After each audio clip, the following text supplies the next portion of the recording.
¿Qué niños están bien portados? Sí. Muy buenas noches. Es martes de Carrefour. ¿Qué día es, Teresa? ¿Qué día es, Teresa? Teresa. Martes 30 de abril, Día del Niño, muchas felicidades. ¿Y a qué hora son? Exactamente, maestro. 8:24 de la noche. Qué bueno que Teresa no se equivocó el día de hoy. Sí. El día de hoy tenemos la presencia de don Jorge Roldán Flores, agente del Ministerio Público con 22 años de experiencia en lo que es la Procuración de Justicia. Muy interesado, me consta, en este nuevo sistema procesal penal acusatorio. Y no están ustedes para saberlo, pero yo sí para contarlos. El inicio del Colegio de Alto Rendimiento Jurídico empezó con él. ¿Sí? Empezamos en esa idea, después de haber tenido otros colegios, la Academia, el Ateneo.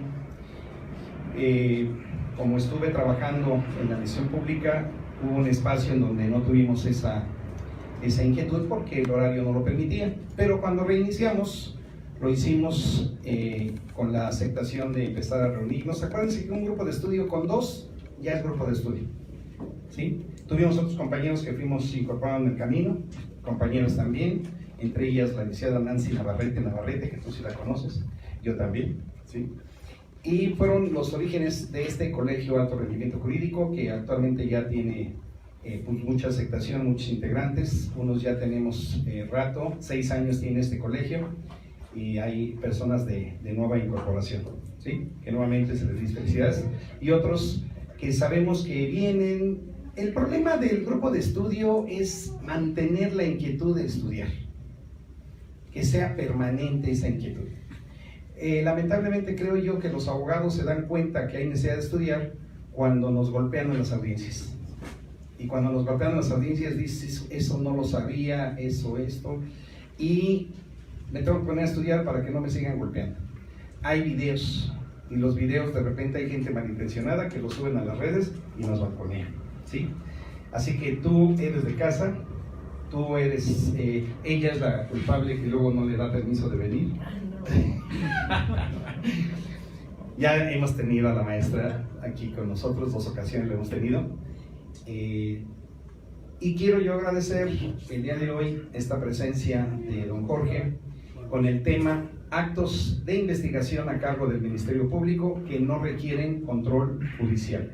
Por favor, también es muy importante la intervención de cada uno de ustedes. Aprovechemos la experiencia tanto de Jorge como de su esposa, que entraremos entre los 3 al quite en todas las preguntas que ustedes malévolamente quieran plantear. Se supone que es preguntas que tienen una duda y que requieren. Aquí no es poner toditos, ¿sale? Todos tuyos, ¿sí? Yo me voy para aquel lado, pero estoy junto a ti. Pues buenas noches a todos. Buenas noches. En esta ocasión me toca hablar de los actos de investigación que no requieren de autorización judicial. Obviamente estos actos de investigación los realiza el agente del Ministerio Público investigador al inicio de que tiene conocimiento de los hechos probablemente constitutivos de algún ilícito penal. Ellos van encaminados a verificar quién cometió el hecho que la ley señala como delito, quién lo cometió, quién lo realizó, quién tuvo su participación o autoría en ese hecho que la ley señala como delito. En primer lugar, podríamos señalar una definición de actos de investigación, que son todas y cada una de las acciones realizadas por el Ministerio Público y la Policía de Investigación, con pleno respeto a los derechos humanos, con la finalidad de obtener indicios relacionados con un hecho que la ley señala como delito, así como de su autor, autores o partícipes. Subrayo esa palabra o esa frase de con pleno respeto a los derechos humanos, porque debemos recordar que ahora a partir de la reforma de 2011, la reforma constitucional del año 2011 y 2014, se obliga a todas las autoridades, absolutamente todas las autoridades, al respeto pleno de los derechos humanos. Esta garantía contenida en el artículo 1 constitucional. Entonces, por eso es que se subraya esa frase, dado que toda acción, todo actuar de las autoridades debe de ser con ese respeto a los derechos humanos. Estos actos de investigación deben de realizarse bajo los principios de la propia investigación, que se encuentran contenidos en el artículo 214 del Código Nacional de Procedimientos Penales. ¿Cuáles son esos principios? El de legalidad, el de objetividad, el de eficiencia, el de profesionalismo, lealtad, honradez, respeto a los derechos humanos. Legalidad. Todo acto que realice el representante social, Ministerio Público, debe de ser adecuado al marco legal constitucional, al Código Penal, al Código Nacional de Procedimientos Penales, a sus acuerdos, a sus circulares, a sus protocolos. Debe ceñirse a lo que la ley establece. Por eso es ese principio, o a eso se refiere, ese principio de legalidad. El principio de objetividad. Yo creo que es uno de los principios más interesantes, es uno de los principios que ha venido a revolucionar el actuar del Ministerio Público, dado que con este principio se está tratando de dejar atrás el que el Ministerio Público solo pretenda la consignación de una persona, solo trate de lograr recabar datos de prueba, medios de prueba tendentes a imputarle un hecho a una persona. Con los principios contenidos en el 20 constitucional, en el que ahora se busca la protección del inocente y el esclarecimiento de los hechos, es que este principio encuentra su razón de ser. Ahora el Ministerio Público tiene la obligación de buscar elementos, sean cuales fueren, que le ayuden a su teoría del delito o que no, simplemente tiene la obligación de esclarecer los hechos y lograr que el inocente no sea ilegalmente sancionado. Eso es lo que proteger al inocente, eso es lo que se pretende. Entonces, esa forma inquisidora en que se le conocía al Ministerio Público, con este principio cambia y ahora debe de ser objetivo en sus determinaciones. El artículo 129 del Código Nacional así lo establece de igual manera. Aquí comulgo con un artículo escrito en la revista Nova Justitia del Tribunal Superior de Justicia por el doctor Juan Raya. Él dice que no es tanto como hablar de cambiar un chip en el Ministerio Público, porque no es un robot, no es cambiarle el chip. Dice, en diversos foros se escucha de que se debe de cambiar el chip, pero no es así. Es un cambio de cultura jurídica, es un cambio en la forma de investigar, es un cambio en los paradigmas que se tenían. Entonces, por eso la relevancia de este principio, la relevancia que tiene el mismo, y que si lo entendemos y lo aplicamos, cada día vamos a hacer mejores investigaciones. Obviamente este principio se debe de entender, como dicen por allí, así como barrer de arriba hacia abajo. Se tiene que entender de arriba hacia abajo. Y eso también va a auxiliar cuando el Ministerio Público tenga autonomía para realizar sus determinaciones que deben de ser ajustadas a derecho. Que la circunstancia de que yo determine una libertad es simple y sencillamente porque la carpeta de investigación de todos los actos que se realizaron, de todo lo que se obtuvo, arroja que no está acreditado que una persona que esté puesta a disposición sea responsable bajo la categoría de autor o partícipe en el hecho que la ley señala como delito, y que entonces que yo funde y motive mi determinación en ese sentido. Entonces esa es la importancia del principio de objetividad que en lo particular considero y veo en ese sentido.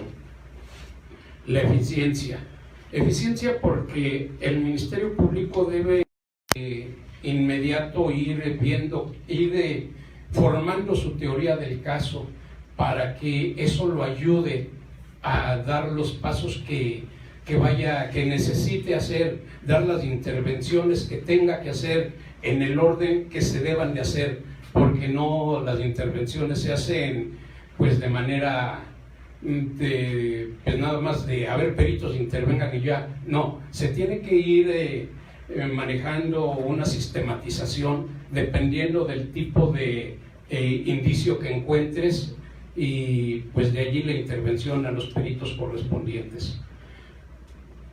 Profesionalismo. He llegado a que la investigación se debe desarrollar por personas debidamente capacitadas. Para ser Ministerio Público se requiere ser licenciado en Derecho y se requiere tener un curso, además de 2 años de experiencia mínimo. Entonces no es tan fácil, se requiere mucha experiencia. Ya hay diversos compañeros, y pues el estar en la talacha, el estar día con día en el trabajo, esto de la investigación de los delitos, te va creando te va dando muchas satisfacciones, muchas experiencias, además de que tienes que estudiar también y manejar materias tales como en menores, como en homicidio, como en feminicidio. Cada investigación de un delito requiere de cierta profesionalización en el manejo de esos tipos penales, de esos delitos. Ahora de manera común se están estableciendo protocolos. Tienes que trabajar esos protocolos para que puedas llegar a un buen término en tu investigación. Lealtad. Este principio es una cuestión que nace dentro de la misma persona. Son los valores que va teniendo la persona, valores que le van inculcando dentro de la familia, que le van inculcando, que va tomando dentro de su actuar profesional. Entonces esos valores los tiene que hacer, los tiene que hacer patentes con este principio de lealtad. Honradez. Pues aquí evidentemente para que realice su función y no espere nada a cambio más que la retribución por el trabajo que el Estado le va a dar. El respeto a los derechos humanos. Como yo lo había comentado, cualquier acto de autoridad, aparte de estar debidamente fundada y motivada, tiene que realizarse con pleno respeto a los derechos humanos, contenidos tanto en la Carta Magna como en los tratados internacionales. Y como estas acciones que realiza el Ministerio Público deben de hacerse en relación con los anteriores principios. Si no hay un respeto de los derechos humanos, se corre el riesgo, al momento de realizar los actos de investigación, se corre el riesgo de que estos actos estén afectados de nulidad, estén afectados de invalidez. Entonces el Ministerio Público debe de tener mucho cuidado al momento de realizar esos actos de investigación, ciñéndose al marco jurídico, protocolos, acuerdos, como lo he comentado. El maestro Manuel Valadez en su obra de litigación en juicio oral para el Ministerio Público, nos dice: es tan importante la investigación de los delitos como importante es el respeto a los derechos humanos, y la colisión entre el éxito de la investigación y el respeto de los derechos humanos impacta la labor del investigador, pues tanto el Ministerio Público como los policías deben saber que su labor debe lograr superar el filtro de su admisibilidad legal, constitucional y supranacional. En caso contrario, la sanción será la nulidad de lo investigado y, por ende, la imposibilidad de su manejo para el sustento del hecho investigado. Es decir, la labor del Ministerio Público y del policía al momento de realizar actos de investigación, como por ejemplo estar en el lugar de los hechos, debe ceñirse y ajustarse al marco constitucional, debe ceñirse y ajustarse al Código Nacional de Procedimientos Penales, debe ceñirse y ajustarse a los protocolos que al efecto se señalen y respecto del hecho que la ley señala como delito esté trabajando. Si no lo hace así, no va a superar estas circunstancias y esos actos de investigación estarían tachados de invalidez, que no podrían ser utilizados ni para la audiencia inicial, ni para la etapa intermedia, mucho menos para la etapa de juicio, ¿no? Si no supera la primera, pues no supera las demás. Entonces, por eso es la importancia de que esos actos de investigación se realicen de esa manera y completo al respeto a los derechos humanos, tales como la dignidad en la revisión corporal, caso de la revisión corporal, tales como revisión de vehículos, revisión de personas, todo se tiene que ir respetar todos esos derechos humanos contenidos en la Constitución y en los tratados internacionales de que México sea parte. ¿Cuál es el objeto de los actos de investigación? Siguiendo al doctor Manuel Valadez Díaz, dice que los actos de investigación, una vez realizados, deberán responder cuestionamientos tales como: ¿qué hecho sucedió? ¿Ese hecho es penal realmente relevante? ¿Qué elementos integran el tipo penal de que se trata? ¿Quién lo cometió? ¿Cómo se puede probar la responsabilidad penal del imputado? ¿Quién es la víctima? ¿Cuál es el monto de la reparación del daño?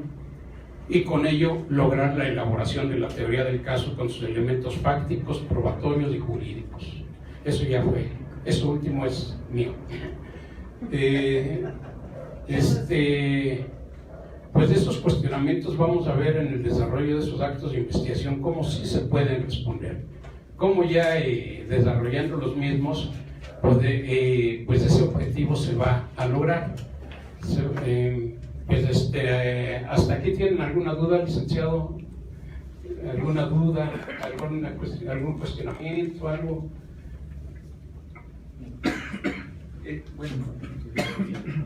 Bueno, ¿me escuchan? Sí, no, por favor. Ya ahorita ya. Sí se oye. Ya se oye. Sí, mucho se habla del respeto a los derechos humanos. Creo que me queda claro que es el respeto a la legalidad, va de la mano. La legalidad implica que se ciña el acto de investigación a la normatividad y bajo el principio de que la autoridad no puede hacer más allá de lo que la ley le faculta. ¿A eso se refiere? Todos los principios van unidos unos con otros, los vamos a ver. Efectivamente no se puede desligar uno del otro y efectivamente de la legalidad implica respeto a los derechos humanos. Sin embargo, ahora con más énfasis en el artículo primero se hace alusión a ellos, y porque ahora la legalidad no solo abarca nuestra legislación nacional, sino que abarca las legislaciones de las que México sea parte a nivel internacional, tratados internacionales que haya firmado. y efectivamente, tal como lo dije, los principios van ligados entre sí y los actos de investigación deben de realizarse al tenor de dichos principios. Bueno, ¿quiénes pueden realizar los actos de investigación? De conformidad a lo dispuesto por el artículo 216 y 217 del Código Nacional de Procedimientos Penales, quienes están obligados a realizar los actos de investigación y el registro correspondiente es Ministerio Público y la Policía de Investigación. Son los que están obligados a realizar dichos actos. Sin embargo, también los pueden realizar la víctima y la defensa, el imputado y el imputado. Estos los pueden realizar. ¿Por qué se afirma esta circunstancia? Porque se establece el Código Nacional de Procedimientos Penales en su artículo 200.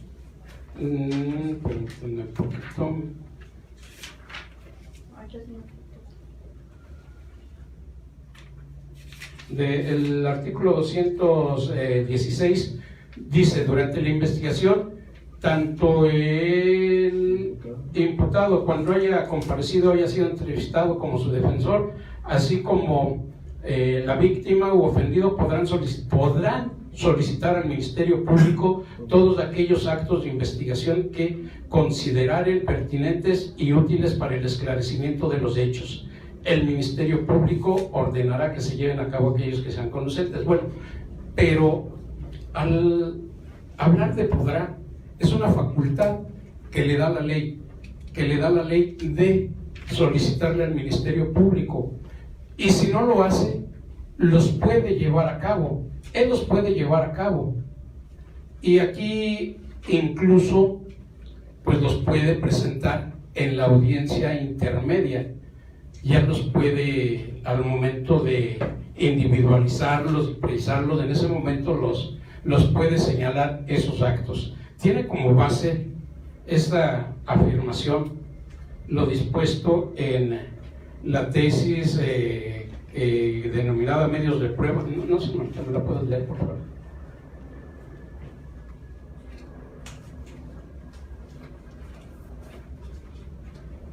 ¿Medios? ¿El otro?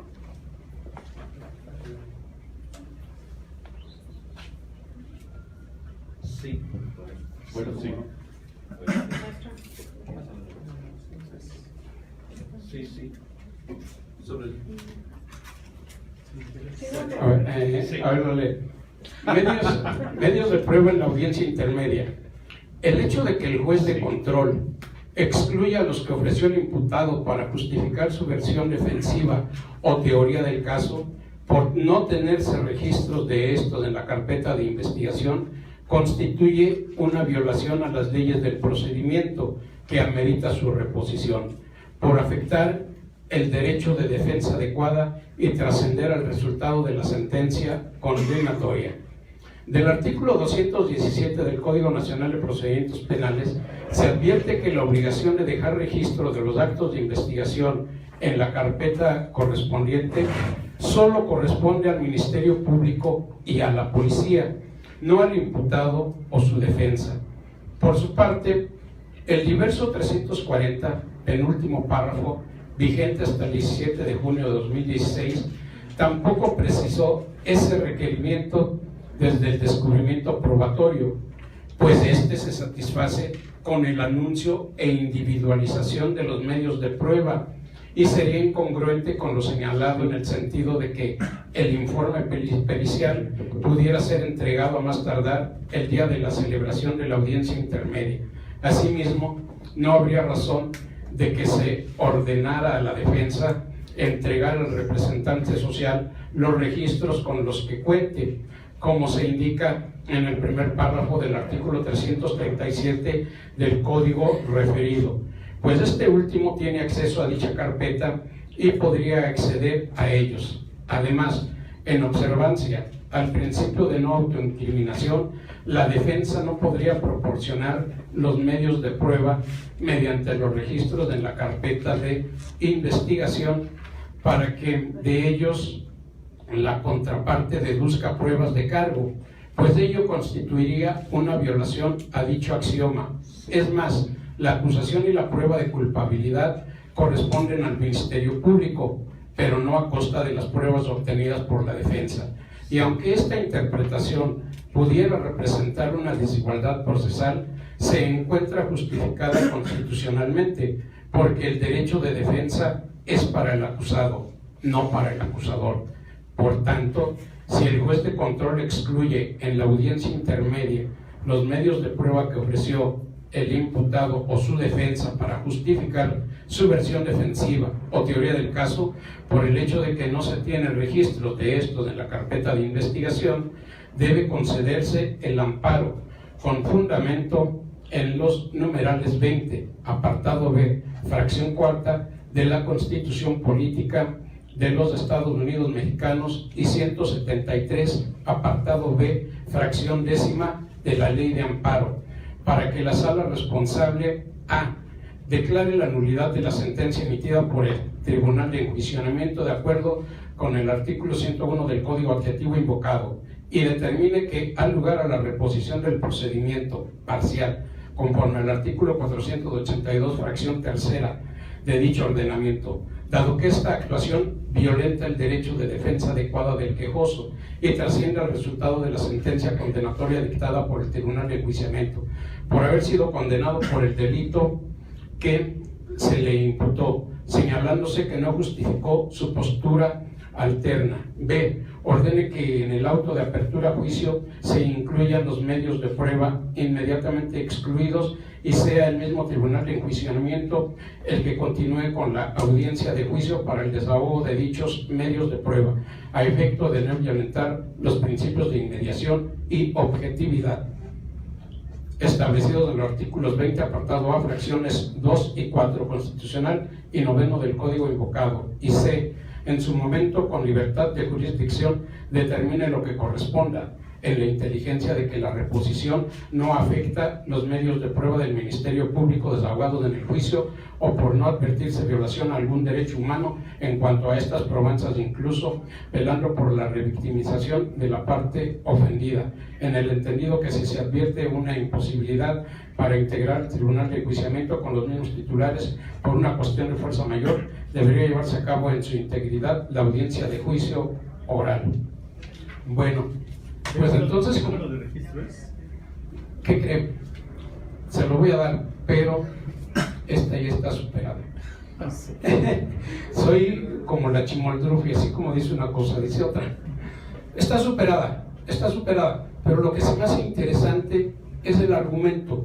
Es el argumento porque lo que se superó es el efecto de que se reponga el procedimiento. ¿Por qué?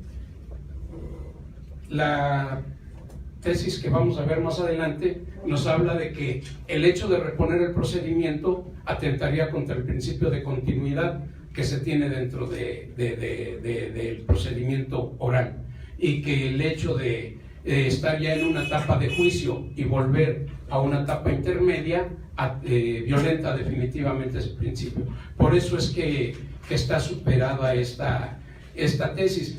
Sin embargo, el argumento, si en un momento dado tú realizas un acto de investigación, lo anuncias en la audiencia intermedia y no te dan oportunidad de él, te excluyen ese medio de prueba, es un momento a través del recurso de apelación, o sea, pudiera ser efectivo este argumento. Es un argumento que ya tiene que es un argumento de la misma Corte. Luego entonces esto pues te beneficia para efecto de tu recurso, del recurso ordinario correspondiente. E incluso hay algo interesante, vamos a leer más adelante dentro de esa tesis, que precisamente no puedes, bajo el principio de continuidad, no puedes regresar hacia la etapa intermedia. Sin embargo, si tú promueves el recurso de apelación, uno de los defectos que tiene el recurso de apelación cuando se interpone, cuando te excluyen algún medio de prueba, es la suspensión del procedimiento, es decir, no avanzas a la siguiente etapa, porque el artículo 211 del Código Nacional de Procedimientos Penales es claro al señalar que la etapa de juicio iniciará al momento en que se reciba el auto de apertura. Y precisamente, si lo leemos, yo antes, no iba a decir una palabra, pero no la voy a decir. Yo antes me sabía muchos artículos, ahora ya no tanto. Eras bien articulero. ¿Etapas del procedimiento penal? ¿Mandé? ¿Etapas del procedimiento penal? Sí, 211 del Último Código párrafo. Nacional. Último párrafo. La investigación no se interrumpe ni suspenderá durante el tiempo que se lleve a cabo la audiencia inicial hasta su La investigación no se interrumpe ni se suspende durante el tiempo en que se lleve a cabo la audiencia inicial hasta su conclusión o durante la víspera de ejecución de una orden de aprehensión. El ejercicio de la acción inicia con la solicitud del citatorio a audiencia inicial, puesto que la disposición teniendo la autoridad judicial o con todo se solicita el orden de aprehensión o comparecencia, con lo cual el Ministerio Público no perderá la dirección de la investigación. No, pero ahorita íbamos a ver el recurso de apelación y el efecto que pone, el efecto que ocurre cuando hay una exclusión de algún medio de prueba. Dice el artículo 467, ¿alguien me lo quiere leer, por favor?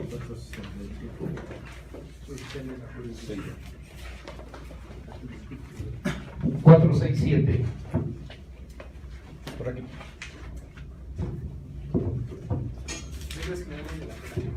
Después del 464. Sí. Sí. Dice, artículo 467, resoluciones del juez de control apelables. Serán apelables las siguientes resoluciones emitidas por el juez de control. Fracción 11. Las que excluyan algún medio de prueba. Ahora el 472, por favor. Efecto del recurso. Por regla general, la interposición del recurso no suspende la ejecución de la resolución judicial impugnada. Por regla general. Los ejercicios que dice el licenciado, que son de contradicción, superar contradicción o evidenciarla, ¿no? Refrescar memoria. No estamos obligados para ello. En ese momento la prueba se está produciendo en el mismo momento en que se le está cuestionando al testigo.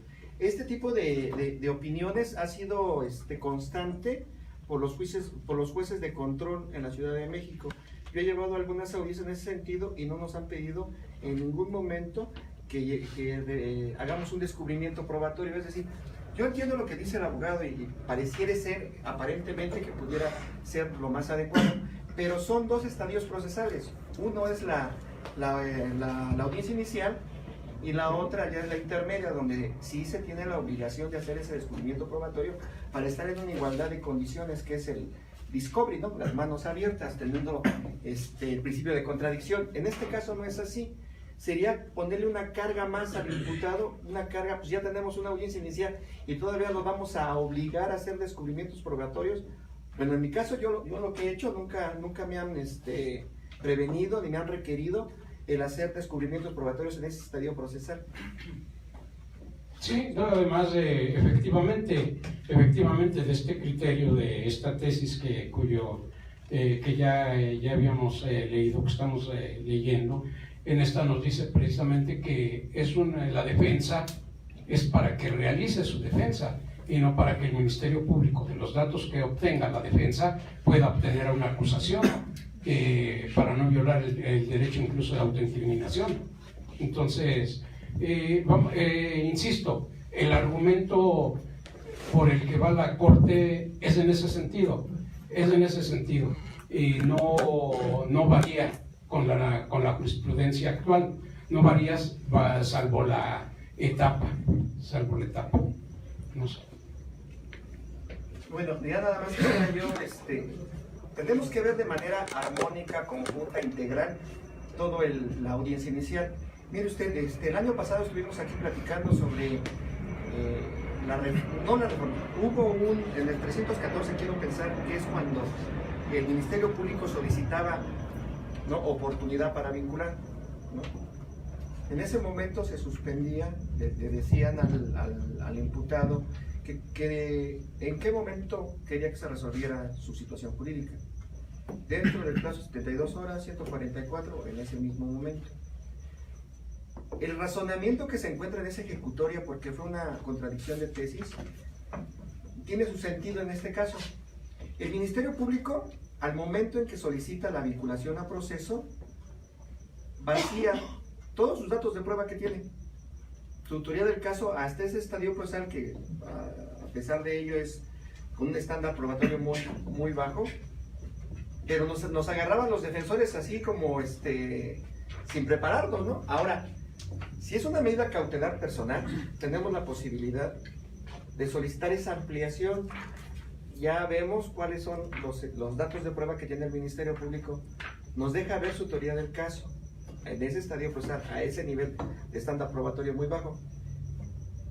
Y ya tenemos la oportunidad de, en la continuación de la audiencia inicial, poder planear nosotros nuestra estrategia para ver si podemos acreditar una causal que excluya el delito, nosotros, prueba plena. O en su defecto, a lo mejor el Ministerio Público es insuficiente lo que tiene para una causa de atipicidad. Pero ese plazo de tiempo ya es en favor de nosotros, porque la ejecutoria precisamente lo que decía era que tenga la oportunidad el imputado de defenderse. Anterior a ese criterio jurisprudencial, o por contradicción, perdón, no teníamos eso. O sea, te están vinculando, pues en ese momento tendrías que hacer la oposición a la solicitud de la vinculación. Ahora ya no. Ahora podemos suspender, nosotros solicitar más bien la ampliación, tener los tiempos a nuestro favor y hacer una defensa adecuada. Sí, pues es en ese sentido precisamente la duplicidad es para efecto de que el imputado pueda ofrecer datos de prueba que le favorezcan y que logren la no vinculación a proceso, efectivamente. El gran problema que tenemos es la diversidad de criterios. Permítame ponerme para acá y luego me regreso, que es tuyo. Yo acabo de sufrir en Tizayuca el criterio que dice Jesús, la obligación de exhibir registros en la ampliación del término. Por más que me defendí yo, porque de entrada ofrecí medios de prueba consistentes testimoniales. La juez le dice al Ministerio Público, encárguese, y como también había ofrecido periciales y corrí traslado con la pericial, la Ministerio Público solicitó un receso para efecto de poder conocer la testimonial y poder pronunciarme. Pues le dieron ahí media hora. Inclusive nos faltaba copia para el asesor jurídico y la media hora dieron para sacarle una copia al asesor jurídico de uno de los dictámenes. Al regresar, la Ministerio Público se opone porque no se exhibieron los registros. ¿Sí? Yo defendí la causa señalando que el que tiene obligación de entregar copias de la carpeta de investigación al inicio de la audiencia inicial es Ministerio Público. ¿Sí? Obligación. El artículo correspondiente 113, Código Nacional de Procedimientos Penales, que establece las obligaciones del defensor, en ninguna de ellas dice que en este momento procedimental se tenga que entregar la entrevista previa al testigo que estoy ofreciendo. No se le viola el principio de contradicción porque va a tener la oportunidad de preguntarle en este momento, ¿sí? Y además, el descubrimiento probatorio que pretende que en este momento se haga es para etapa diversa. El artículo correspondiente a ese descubrimiento probatorio alude a la etapa intermedia. Y si bien es cierto que el 315 nos refiere que el desahogo de los medios de prueba seguirá la suerte de las reglas de desahogo de prueba en juicio oral, es del desahogo de la prueba, no respecto del aportar las testimoniales, las entrevistas. Muy bien defendido, muy todo. El MP se le corre traslado con mi mi respuesta, responde otra cosa que quiere, inclusive en contrarréplica le digo a la juez, inclusive señoría, en este momento la Ministerio Público en ningún momento señaló que toda la fundamentación que acabo de dar fuera incorrecta. No hizo mención alguna que no me asista la razón respecto de la fundamentación que di. Pero me dieron palo. ¿Cuál fue el argumento de la juez? Artículo 10 y 11, Código Nacional de Procedimientos Penales. ¿Sí? Dijo la juez, el artículo 10 dice, todas las personas que intervienen en el procedimiento penal recibirán el mismo trato y tendrán las mismas oportunidades para sostener la acusación o la defensa. No se admitirá discriminación motivada por origen étnico, o nacional, género, edad, discapacidad. Eso habla de la discriminación. El 11. Se garantiza a las partes en condiciones de igualdad el pleno o irrestricto ejercicio de los derechos previstos en la Constitución, los tratados y las leyes que ellos emanen. Toda mi fundamentación muy bonita y lo que quieran, pero la juez dijo que debe haber un principio de igualdad. En los miércoles de jueces, le pregunté aquí a los jueces que tenemos de la Ciudad de México y nos dijeron, no hay tal obligación. Ellos no le dan la razón al Ministerio Público respecto de que vas a ofrecer medios de prueba en la ampliación del término, tienes que entregar entrevistas. ¿Sí? ¿Cuál es nuestro problema? Diversidad de criterios. ¿Sí? Ahora, previendo que te toque un juez como Tizayuca, ¿sí? Llévalas preparadas. O sea, yo ya para la siguiente las llevo preparadas. Si se ponen en un plan, ahí está, ya las suelto. ¿Sí? Porque en determinado momento, si yo no llevo entrevistas, es porque no las realicé, ¿verdad? Y porque el interrogatorio que voy a formular en ese momento va a ser su desarrollo. Misma posibilidad que tiene el MP para efecto del contradictorio. ¿Sí? Claro, ahorita hay esa problemática, ¿eh? Se deben de entregar o no entrevistas. Es la problemática. Nadie tiene la razón hasta que nuestra corte se pronuncie al respecto. Pero nada más faltaría que se pronunciara respecto de ese meollo así en específico. Claro. Yo considero que si se le exige al Ministerio Público, vaya, la entrega oportuna y vaya con anticipación para el efecto de que la defensa lleva a cabo, vaya, también se prepare también su teoría del caso y que también todos con las mismas reglas. Yo considero que también la defensa debería llevar también a cabo ese correcto traslado de los actos de investigación, porque obviamente ahí los va a desahogar. En primera que también justifique pertinencia, pero también, y fue lo que también me dijo el juez, esa circunstancia, no le doy la razón al Ministerio Público, toda vez de que esas reglas son pero para el desahogo. El artículo 314 solo me exige que yo cumpla, que efectivamente me justifique pertinencia. Pero también, recuerden también a lo que dice que también se van a seguir las reglas de juicio.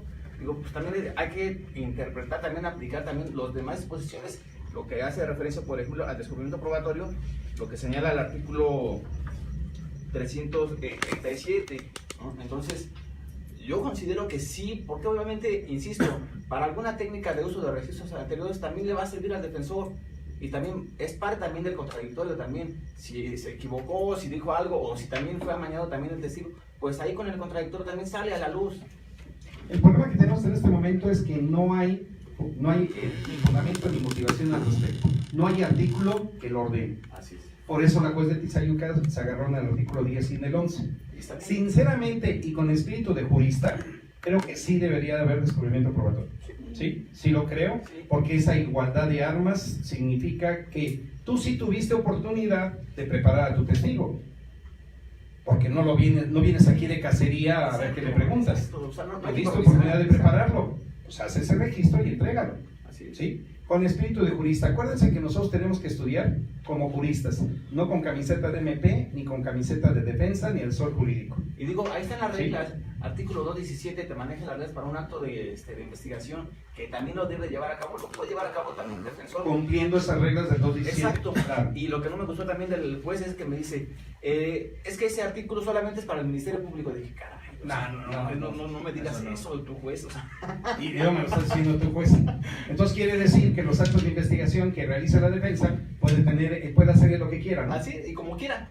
Finalmente, ahí están las reglas, a mi considerar, ahí están las reglas para que se lleve a cabo un registro de acto de investigación, también para el defensor. Claro. Eso es lo que yo- Alguna vez me preguntaban en el anterior sistema, me decían, ¿usted como juez pregunta? Sí, sí pregunto. Nada más que ahora sí está autorizado el juez a preguntar, pero para aclaraciones respecto de algo que ya dijeron. Antes no, antes el juez podía preguntar hasta nuevos hechos. Y me decían, ¿usted pregunta? Sí. Y más cuando advierto, porque el primero que leía la diligencia, antes de que la firmaran, era yo. Tenía las instrucciones, mis secretarios de acuerdos, que tenían que pasarme a mí la impresión ya de la audiencia. Yo la leía y se advertía que de repente había preguntas que el MP no formuló. ¿Sí? Qué casualidad que no preguntó algunas preguntas ahí torales. ¿Sí? Yo no sabía si se habían amarchantado defensa y MP, pero para mí, para el interés de conocer la verdad de lo que sucedió, salía y preguntaba. ¿Sí? Y me decían, ¿y tiene usted reglas que rigen sus preguntas? Claro, las mismas que son de las partes también son para el juzgador. El juzgador no puede preguntar de qué color es el caballo blanco de Napoleón. ¿Sí? Y el otro pendejo dice verde. ¿Sí? Dice, no hay caballos verdes. Pero este tema que estamos tocando ahorita es una ausencia de la normatividad. ¿Sí? Finalmente, con espíritu de jurista, creo que sí debería de establecerse lo mismo del descubrimiento probatorio de intermedio. ¿Sí? Y ya me voy porque me corre el esposito. Sí, Maestro, en ese sentido, en un debate que hubo para cierre de investigación, se señalaba un plazo pedía al Ministerio Público de 2 meses. El argumento que hace la defensa es que es mucho tiempo el que tiene el Ministerio Público para realizar sus actos de investigación en ese estadio complementario. ¿Esto por qué lo saco a colación? Pareciera ser que todo es de manera general, que no hay diferencias. Hay actos de, perdón, se inicia una investigación con detenido. 48 horas tiene el Ministerio Público. Después, si es una medida cautelar, como señalaba personal, puede ampliar a 144 horas. El tiempo en ese espacio es muy reducido para la defensa. Si es una carpeta de investigación sin detenido y hay un abogado, una defensa, el plazo puede ser muchísimo más grande, ¿no? Puede incluso ser meses. En etapa de investigación En etapa inicial. de investigación, sede ministerial. El tiempo es mientras no prescriba el asunto. Sí. Pero son dos situaciones muy distintas y aquí tendríamos que entrar al garantismo del derecho penal. No es lo mismo que se esté peleando un individuo contra el Estado que tiene todo el aparato para la estructura contra una sola persona. Entonces, esa diferencia es la que va a marcar la pauta. No es posible pensar, desde mi punto de vista, y precisamente no me apego a lo que dice el abogado, porque no estamos en esa situación. Son diferentes hipótesis, ¿no? Con detenido y sin detenido. El Estado tiene todo el poderío para obtener peritos en todas las áreas. El imputado no. Y si estamos con detenido, el plazo es muy reducido. Mientras en sede ministerial, cuando están corriendo las 48 horas, ¿qué es lo que hace primero el Ministerio Público? Primero realiza una serie de investigaciones y quiero pensar que la última es tomarle la entrevista al imputado, si se quiere declarar. Es lo último que hace.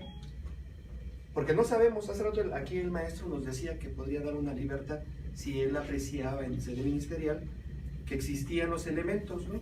Pero ¿hasta dónde se da cuenta el Ministerio Público si hay o no hay? Dependiendo de la investigación. Dependiendo, y el 141 lo faculta, el Código Nacional lo faculta para ello. En el caso que nos ocupa ahorita que estamos platicando, yo no comparto la idea de que sea una igualdad procesal en ese estadio procesal, en el de audiencia inicial. Si notas, el MP tuvo ¿cuánto? Carpeta de investigación con detenido, ¿cuánto tuvo? 48 horas. Y la defensa en ampliación, ¿cuánto puede tener? Puede tener 144 horas. Entonces, ¿quién tiene más tiempo? Sí, pero son distintos Pero, los poderíos. No, bueno, el aparato no, pero el tiempo es más para la defensa. Y ahora, las mismas posibilidades de utilizar ese aparato del Estado lo tiene tanto el Ministerio Público como la Defensa. Los 16. Así es, lo tienen ambos, y la Defensa tiene un asunto, el Ministerio Público tiene. El Ministerio Entonces, Público tiene muchísimo dinero, la defensa no. O sea, hay discrepancias, o sea, son dos. No, yo creo que ese argumento que viene desde hace muchísimos años ahorita no es tan objetivo. Y no es tan objetivo, no es tan certero. La defensa tiene un sinnúmero de garantías. La verdad es que hay ocasiones en que sí, como Ministerio Público, dices, ¿para dónde me hago? No, yo creo que como lo dice el maestro, y bajo el principio de objetividad, simplemente hay que hacer los actos adecuados y tendentes a esclarecer los hechos y proteger al inocente. Eso es utilizando todos los medios, pero tanto la defensa como el Ministerio Público los tiene a su favor para hacerlos efectivos. Y más aún, porque puede hacerlos también él de propia mano o de manera individual y después de exhibirlos, después presentarlos. Yo creo que eso es analizarlo y verlo desde ese punto de vista, desde el punto de vista objetivo. Bueno, yo inicié ahorita la participación, esta última a la que yo me referí, hablando del debate que existe en el plazo de investigación complementaria. Uno de los argumentos que ha servido para reducir el plazo de investigación que solicita el Ministerio Público precisamente tiene su base en el sentido de que el Ministerio Público tiene todo un sistema grande, ¿no?, para poder determinar peritos, tiene todo a su alcance, la defensa no. Y este argumento precisamente es el que ha sido válido para efecto de reducir el plazo de investigación complementaria. Por eso inicié en ese sentido. Es un argumento efectivamente que está, pero realmente tendrá todas las posibilidades de allegarse de peritos, de instrumentos del Ministerio Público. Habría que conocer la institución desde dentro para ver muchas cosas. La letra ahí está, la letra efectivamente lo dice, pero la letra dice muchas cosas tanto para la defensa como para el Ministerio Público que hasta el momento luego no se cumple, ¿no? El compañero y usted son ministerios públicos, tienen esa visión. Yo comparto otra visión desde el punto de vista de la defensa y va a ser siempre antagónico, aunque a pesar de que el profesor Servin nos diga que somos juristas y que lo tenemos que ver así, pero lo vemos de diferentes enfoques, ¿no? A nosotros No, pero para estudiar, aquí que estamos estudiando, tenemos nosotros que tener una visión de jurista sin que nos jale la camiseta. Y después, es que mira, alguna vez te voy a poner el ejemplo. Di clase o cursos, porque fue toda una semana, fueron 3 semanas a 3 diversos cursos de coordinadores de policía judicial en ese entonces, hoy policía de investigación. Y cuando platicábamos acerca de la hoy flagrancia por señalamiento, antes la llamada equiparada, les decía yo que esa era ilegal. Finalmente hubo pronunciamiento de la Corte de que fue ilegal, era ilegal esa figura. Y me decían, entonces, ¿qué? ¿Se les va a soltar? ¿Qué? Y hasta molestos. Y además ellos a su vez iban a correr traslado con la información a su personal. Y les señalaba, miren, yo aquí les estoy diciendo lo que es derecho, lo chueco lo van a hacer ustedes. Pero no es lo mismo que sepan que esto que están realizando es ilegal, que tengan la conciencia de que es ilegal, a que crean que es legal, ¿sí? No es lo mismo que estés diciendo esto es malo, me arriesgo a hacerlo, ojalá no me agarren, ¿sí? A que digas, ¿y qué tiene de malo? ¿Sí? Alguien que comete una conducta ilícita y le dice, ¿por qué le agarraste las pompis en el metro a una dama que traía una micro minifalda? ¿Por qué? Estaba bien guapa. Pero eso no es correcto. ¿Por qué? Parecería que fuera inimputable, que no tenga capacidad de comprender el carácter lícito del hecho y de conducirse de acuerdo a esa comprensión con una respuesta tan tonta. la primera imagen que daría es, a lo mejor está afectado a las facultades mentales, porque eso no es correcto. Aquí si nosotros analizamos primero algo que es correcto o no es correcto y llegamos a un punto, lo principal es, yo les comentaba ahorita, en Tizayuca defendí la causa para que me admitieran los medios de prueba y finalmente con ese 10 y 11 no me lo admitieron. A la siguiente, ¿para qué corro el riesgo? Para mí era importante esas testimoniales, que no hubo oportunidad de que se admitieran. Y lo peor del caso, la audiencia es violación, el delito es violación, la audiencia fue privada, ¿sí? Pero la familia tiene, porque le dimos copia del video. ¿Y cómo puedes quedar en el momento en que digan, otro abogado tenía que haber presentado las entrevistas? ¿Cómo es posible que los abogados tontos no presentaron las entrevistas? ¿Sí? Y más si te quieren quitar la chamba, porque van a decir en qué estuviste mal. ¿Qué es? Ante esta laguna, yo aconsejaría, hay que soltar las entrevistas. ¿Sí? ¿Para qué me arriesgo a que me den pan? Aquí en el Distrito Federal, y les señalo, a los jueces, y como le pasó a Jesús, dijeron, no, ¿verdad? Si es válido que lo hagan directamente. Sí, solamente ya para acabar este punto. Bueno, si el defensor, vaya, tiene contacto también desde, digamos, tiene intervención en sede ministerial cuando está ahí detenido su cliente, pues vaya, que también vaya, que acepte y proteste el cargo y que también le pida al Ministerio Público que lleve actos de investigación a esa 216, o sea, no esperarse, no reservar algunos, dependiendo de la estrategia de defensa, pues vaya, si tiene la oportunidad y quiere, digamos, que se lleven a cabo actos de investigación, oye, tómame una entrevista o te hago un escrito, lo que tú quieras, y ya lleva a cabo esos actos de investigación y le avanzamos, ¿no? O sea, es muy garantista ese nuevo sistema para ellos, o sea, para el imputado, ¿no? Tienen muchas armas, ¿no? Mira, esos defensores ni pichan, ni cachan y ni dejan batear. ¿Por qué? Porque no le ofrecen al MP, realiza este acto de investigación, pero tampoco lo realiza por su cuenta. ¿Sí? Porque bien sería válido, yo tomo entrevistas y en las 48 horas se las ofrezco al Ministerio Público. ¿Y para qué? Para que el MP no se despache con la cuchara grande preguntando lo que quiera. ¿Sí? Aunque también el MP, una vez ofreciéndole esas entrevistas, los puede mandar llamar a que platiquen con él, ¿verdad? Así es. ¿Sí? Sí. Dicen que para un cabrón, cabrón y medio. ¿Sí? Iban a decir algo por allá. El problema del ofrecimiento de alguna investigación por parte del defensor particular es de que la comparecencia, la entrevista del defensor particular, pues ya es casi a terminar sus 48 horas.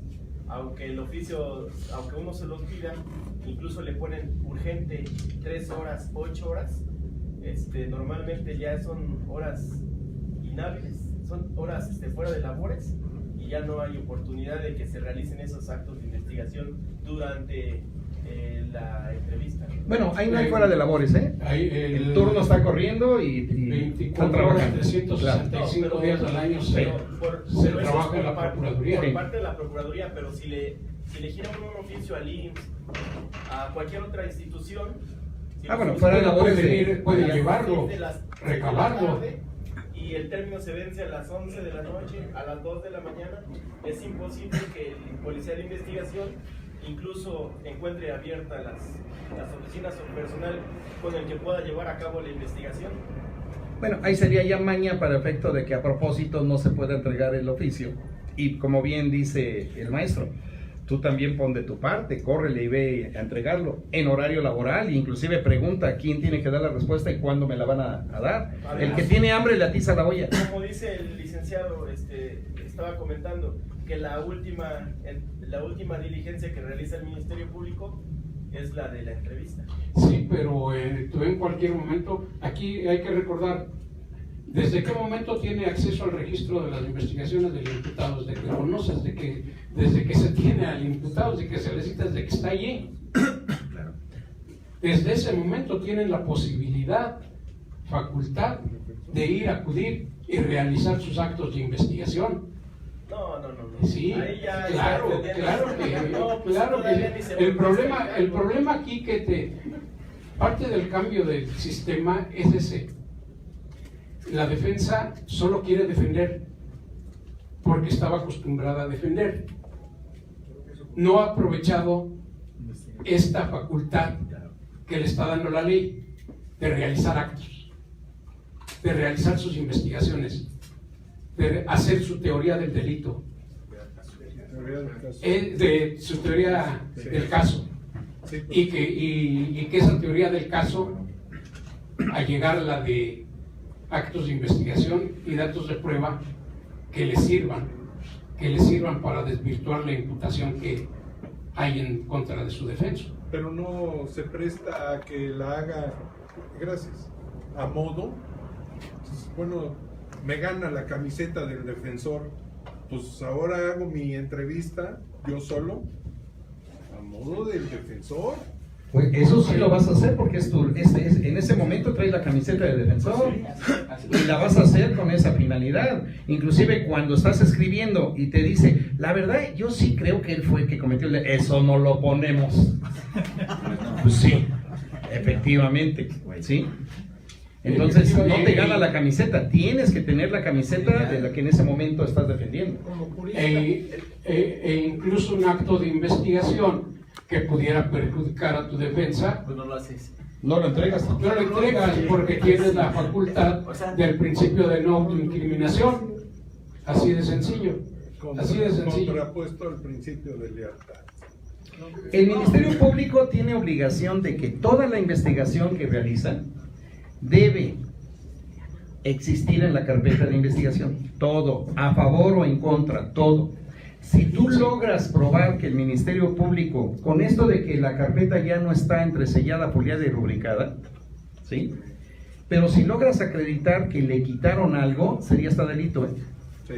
Porque la obligación es que el MP, toda la investigación que realice en el lado donde se incline, debe de estar ese acto de investigación registrado en la carpeta, ¿sí? No hacerlo así le implica delito. E incluso al final, en la etapa intermedia, en el descubrimiento probatorio, el MP afloja todo lo que investigó, todo, pero va a ofrecer como medios de prueba a aquellos que ayuden a su teoría del caso. No es obligación que ofrezca cosas que no ayuden a su teoría del caso, ¿sí? Y en cambio la defensa, en la investigación que realice, solamente afloja lo que le va a servir a su teoría del caso. Él no entrega toda la carpeta de investigación. Su descubrimiento probatorio es únicamente de lo que va a ofrecer como medios de prueba en intermedio. Sí. ¿Sí? Se supone que hay un principio de igualdad, pero entonces el asesor jurídico de la víctima no tiene esa facultad de investigar por su cuenta. También puede También investigar. lo puede hacer. También puede Artículo investigar. 216. ¿Sí? También puede Código investigar. Nacional. No lo habían mencionado. Gracias, gracias. Adelante, maestro. Pues alguna cuestión más relacionada con este tema. Nada más algunas observaciones. Muchas veces, por ejemplo, usted dice que se pueden acudir desde que está detenido al que vamos a representar, pero muchas veces se encuentra uno con la burocracia todavía en estos tiempos de que el MP le dice, no, ¿sabe qué? Es que ahorita no vamos a realizar ningún acto de investigación por parte, déjeme terminar mi carpeta. Yo he tenido problemas con algunos MPs por ese respecto, porque me dicen, no, ya en el juzgado lo hace, no señor, lo tiene que hacer ahorita, pero eso también a veces crea problemas. No sé si todos los ministerios públicos sean así. Yo hablo por los del Estado de México, que así son, y así son, igual como había manifestó el maestro Servín, en Tizayuca son bien especiales, o sea, tienen otro código. Hablamos del código de Ética. El código nacional, allá tienen su propio código. Ya a mí me ha tocado muchas veces acudir a Tizayuca y es muy difícil. O sea, la aplicación de la ley ahí es peor. El gran problema es la interpretación. Exactamente. Cuenta una anécdota. La anécdota es del sistema anterior, puede funcionar en este, pero en el sistema anterior sí podían las partes entrar libremente con el juzgador. Actualmente no puede el juez hablar con una de las partes si no están presentes todas. Por eso se menciona que esta moraleja es del anterior sistema. Dicen que se dicta una sentencia condenatoria El abogado pide hablar con el juez y le dice: señor, ya me notifiqué de la sentencia, no me dio usted libertad y voy a interponer recurso de apelación. Como no había que presentar los agravios en el momento, bastaba con el puro escrito interpongo recurso de apelación, ¿no? Y el juez le dice: adelante, no hay ningún problema, ¿sí? Pero le quería pedir, señor juez, si me permite ver qué código tiene. Código penal y código de procedimientos penales. Es este editorial tal y esto. Fíjese que a lo largo del procedimiento me fijé yo y sí tiene usted la editorial Andrade, tanto en código penal como en código de procedimientos penales, y procedí a comprarla. Pero necesito por favor utilizar el de usted, tanto código penal como código de procedimientos penales, porque la que yo compré no dice lo mismo que usted dijo en la sentencia. ¿Sí? Ese es el problema de los criterios.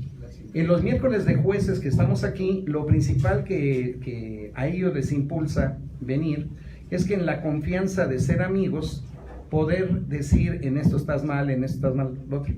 Ellos en los conversatorios que tienen, no hay esa confianza, hay una lucha de egos, de soberbia, cabrona, ¿sí?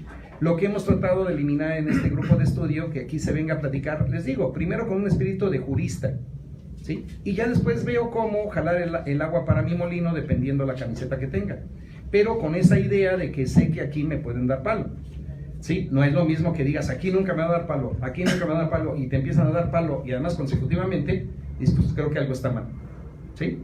Yo en eso de Tizayuca, de inicio no ofrecí entrevistas porque en la Ciudad de México no se estila, No hay ningún lado. ¿sí?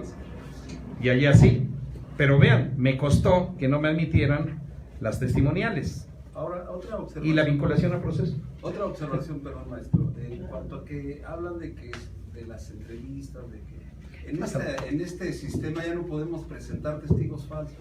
O sea, ya no es... Nunca se podían presentar.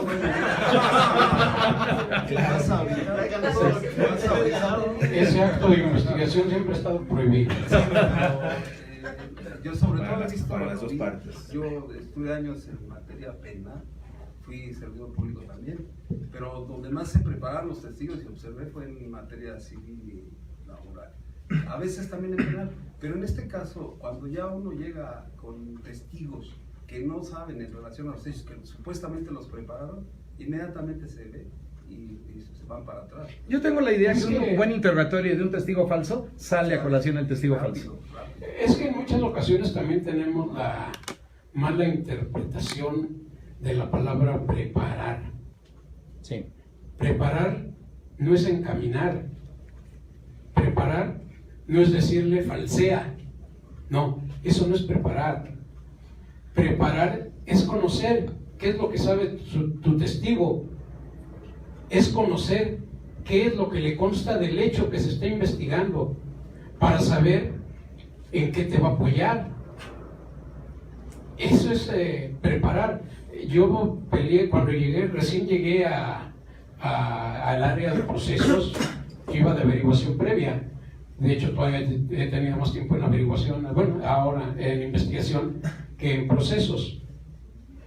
Y yo les comentaba a mis compañeros: ¿pero por qué no hablas con el ofendido? No, ¿cómo creen? Van a decir que lo estoy preparando. No, a ver, espérame. No, habla con él para ver qué sabe de los hechos, porque si tú le vas a hacer un interrogatorio, no sabes lo que te va a contestar, no sabes lo que te va a decir, y con un interrogatorio puedes echar un asunto. A mí me pasó.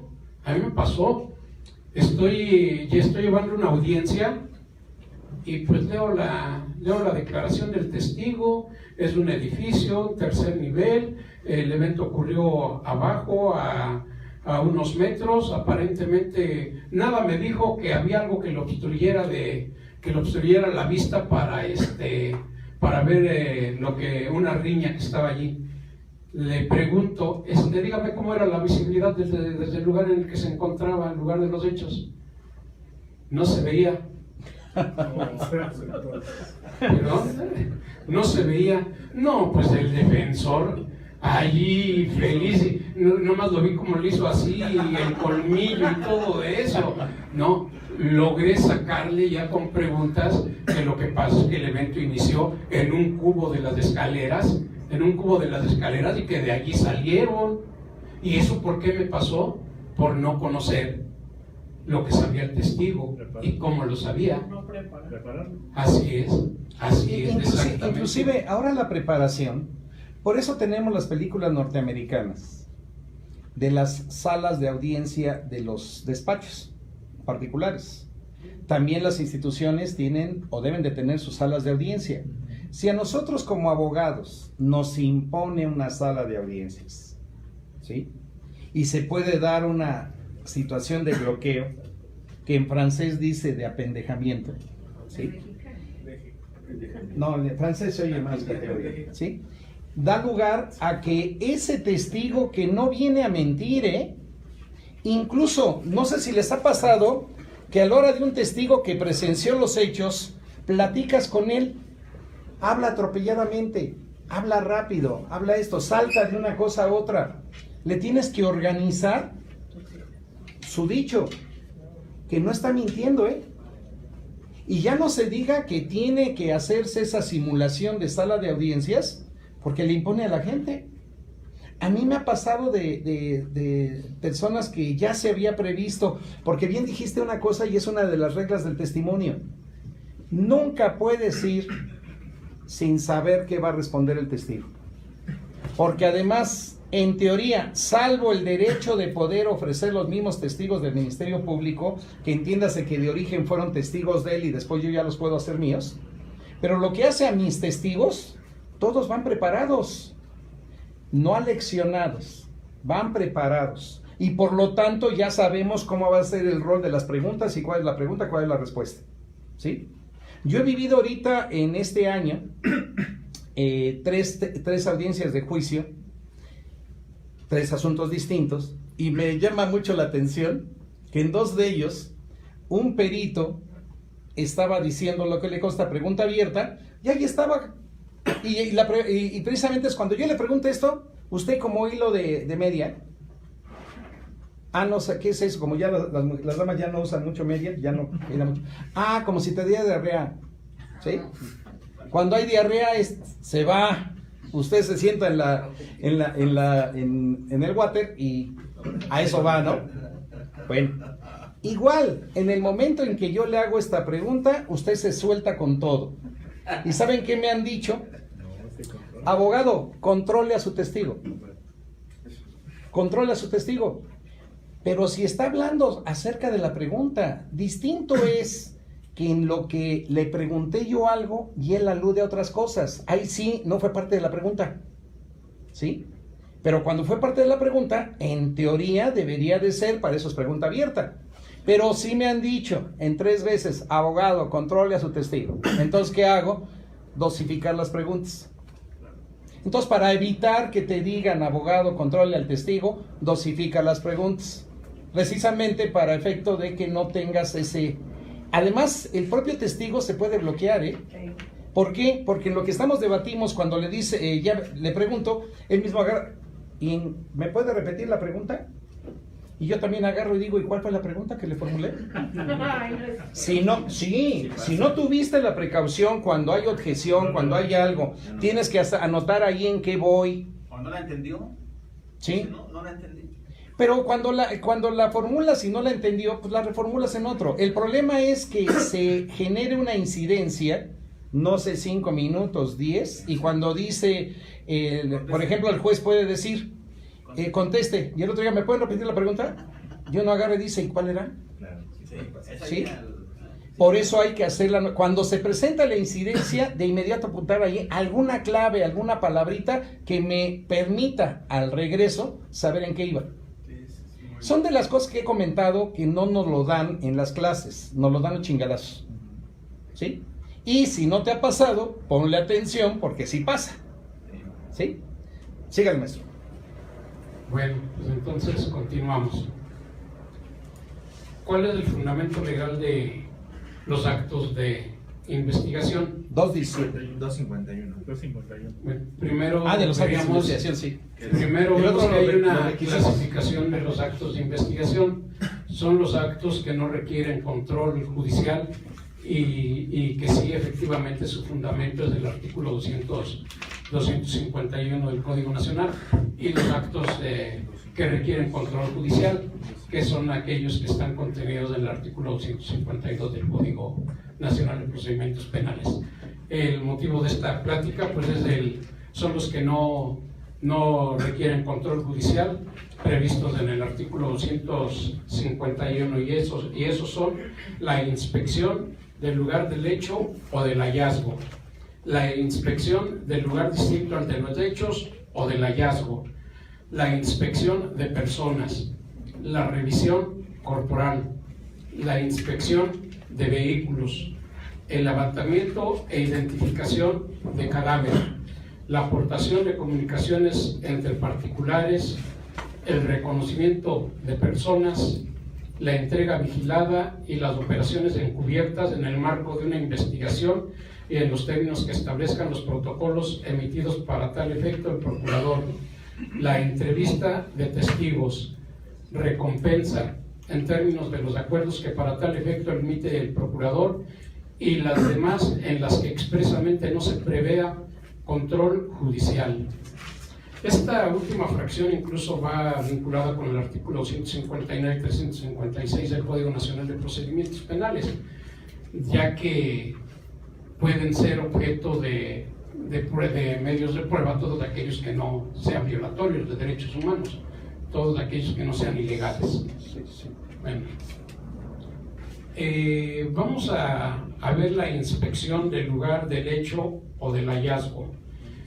Ese acto de investigación, previo a analizarlo, previo a checarlo, debemos de decir que se debe de distinguir entre el lugar del hecho y el lugar del hallazgo. No es lo mismo. El lugar del hecho es aquel en aquel espacio físico donde se cometió un hecho que la ley señala como delito. Estaríamos hablando, por ejemplo, el caso de homicidio donde se privó de la vida a alguien. El lugar del hallazgo es aquel en el que, si no se quedó ese cuerpo allí, se lo llevaron a otro lugar y lo dejaron allí. Entonces ese es el lugar del hallazgo. Ejemplo, tenemos ahorita el caso de la señora que fue encontrada en Tlalpan, donde se la llevaron de Perisur, al parecer en un hotel la privaron de la vida y de allí la fueron a dejar a un paraje más allá adelante sobre Tlalpan. Entonces allí incluso hay dos delitos, dos posibles tipos penales en el que se pueden establecer dos lugares de los hechos: la privación ilegal de la libertad, que fue por Perisur, y el homicidio, que fue en el hotel este. Esos serían los lugares de los hechos, y el lugar del hallazgo es donde fue encontrada la señora. Esa sería la distinción que se haría.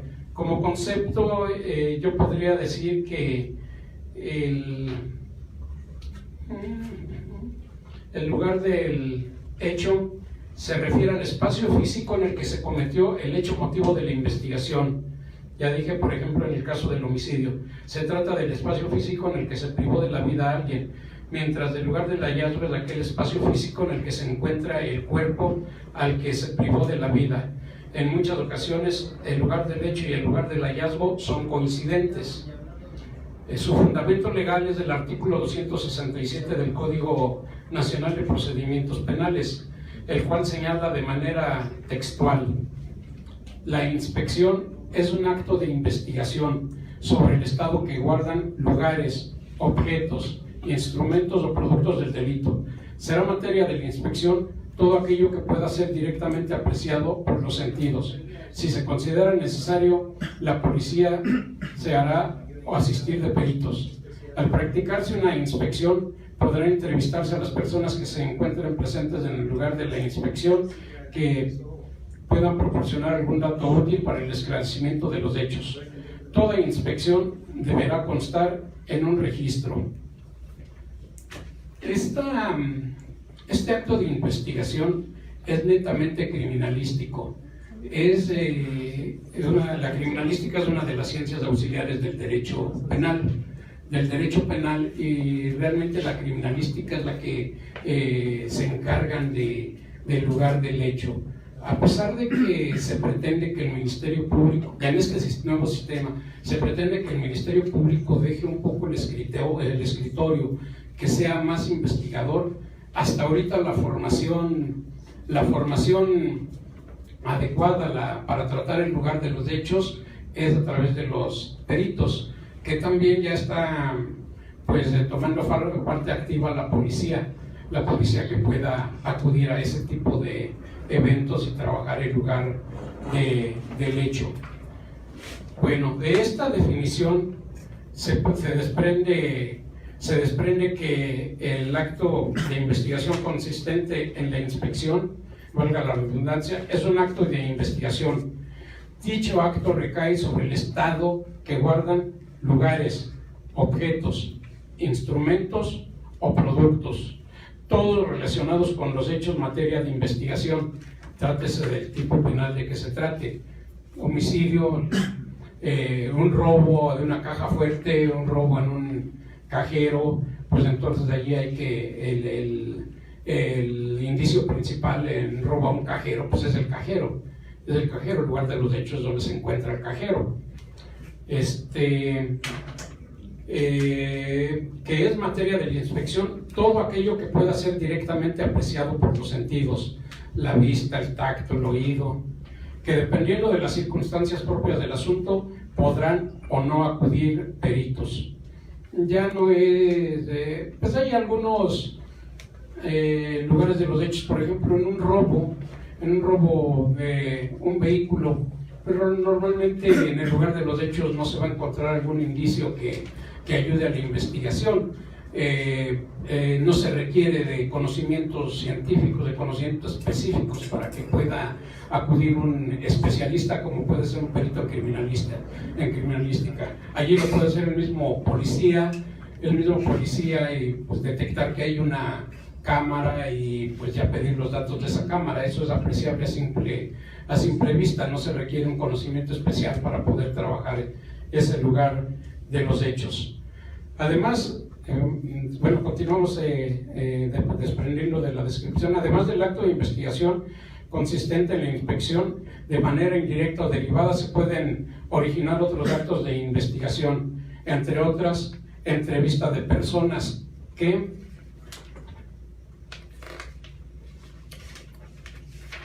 se encuentren en el lugar de inspección, siempre y cuando puedan proporcionar algún dato útil para el esclarecimiento de los hechos. Que dicha inspección debe hacerse constar en un registro. Normalmente pues es a través del dictamen. Ahora bien, a continuación se verá el desarrollo de la inspección de los hechos y del hallazgo. Nuevamente vamos a insistir en los conceptos para poder establecer y distinguir uno de otro. El concepto de inspección del lugar de los hechos es el espacio abierto o cerrado. Esa cuestión es muy importante. Mueble o inmueble, donde presuntivamente se cometió un hecho que la ley señala como delito, así como las áreas que la rodean, en el que para su intervención se debe trazar una ruta de ingreso y una de salida, con la finalidad de preservar los indicios que allí se encuentren, sin que se contaminen los mismos. Desglosemos un poquito este concepto. Es un espacio abierto o cerrado. ¿Por qué? Porque puede ser en un lugar como este, que es cerrado, tenemos paredes, pero también puede ser en la calle. Su forma de tratar ese lugar es diferente. Las técnicas que se utilizan son diferentes. Por ejemplo, el lugar cerrado, con que se asegure para preservar el lugar de los hechos, eso es muy importante, la preservación del lugar de los hechos, dado que si no se preserva el lugar de los hechos, los indicios que allí estén, que se encuentren y que nos ayuden a saber qué pasó, qué ocurrió, se van a perder. Entonces la celeridad en el que se actúe va a contar mucho para efecto de lograr encontrar el lugar tal como lo dejó el delincuente, tal como lo dejó el autor o partícipe, y con ello tratar de averiguar qué fue lo que pasó, qué fue lo que ocurrió. He allí por qué estos actos de investigación no requieren control judicial, por la rapidez con que se debe de trabajar, para no perder indicios, para lograr esclarecer los hechos. Esa rapidez con que se actúe es la manera en la que se podrá allegarse de elementos adecuados para establecer esas circunstancias. ¿Qué pasó y quién lo hizo? En un lugar cerrado, como les digo, para preservar el hecho con que se ponga una persona que esté cuidando la entrada.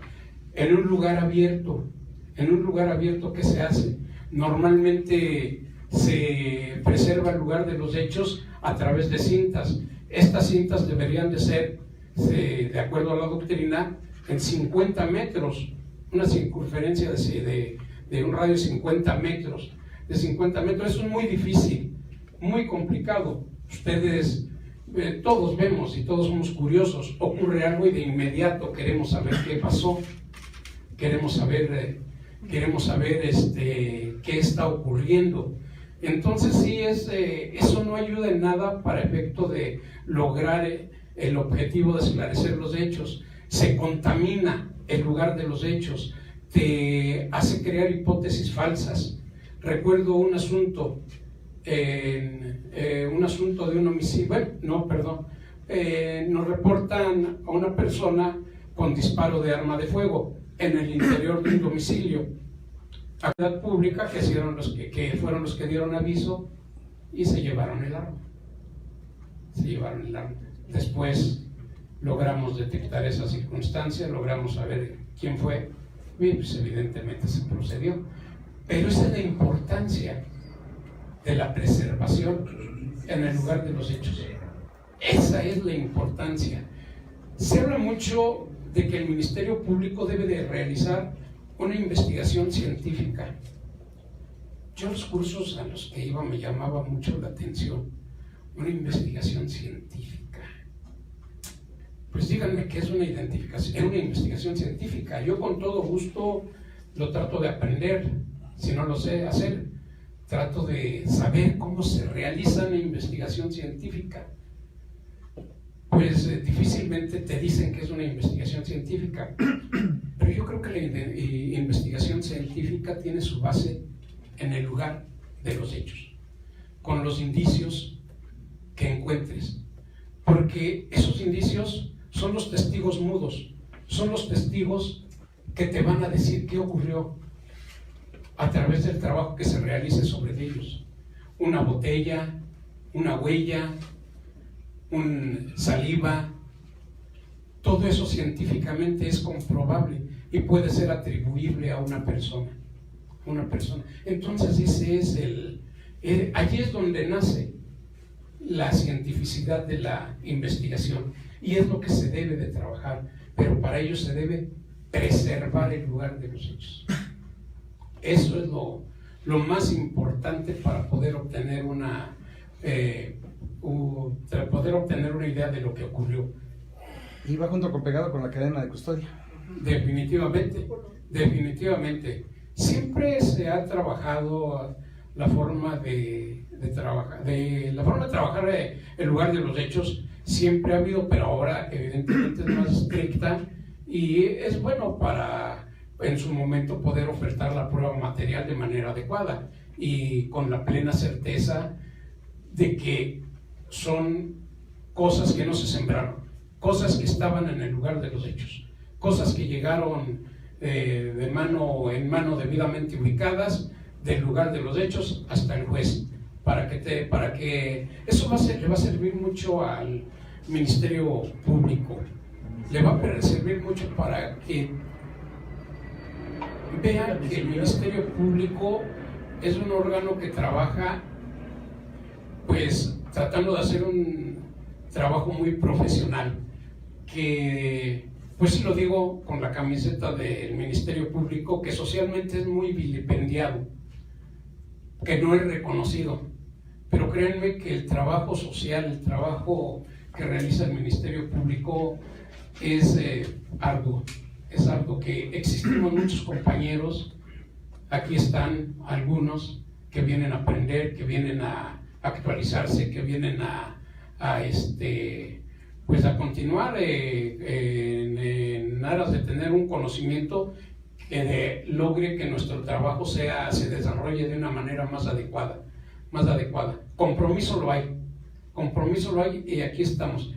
Y eso nos va a servir mucho, para que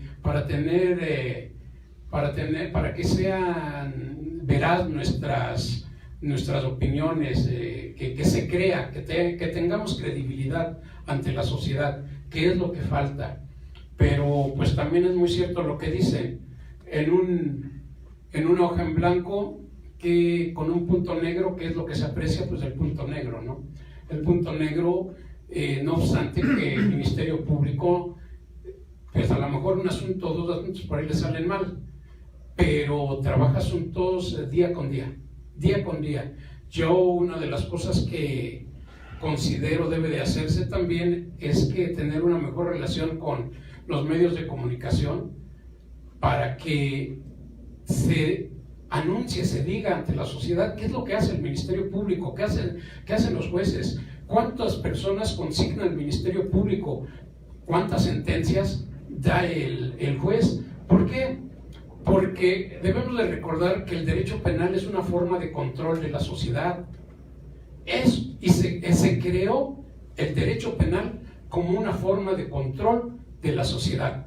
¿Qué está pasando ahorita con la sociedad? No hay control.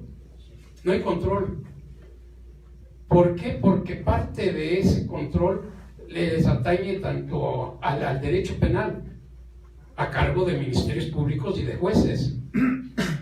Por eso es que debemos entender, tanto los ministerios públicos como los jueces, que nuestra función es social y que nuestra función se ve reflejada en la calle. Lo que hagamos o dejemos de hacer se va a ver reflejado en la calle, se va a ver allí. Yo en lo particular por eso estoy comprometido a tratar de hacer mi trabajo de la mejor manera posible. Entonces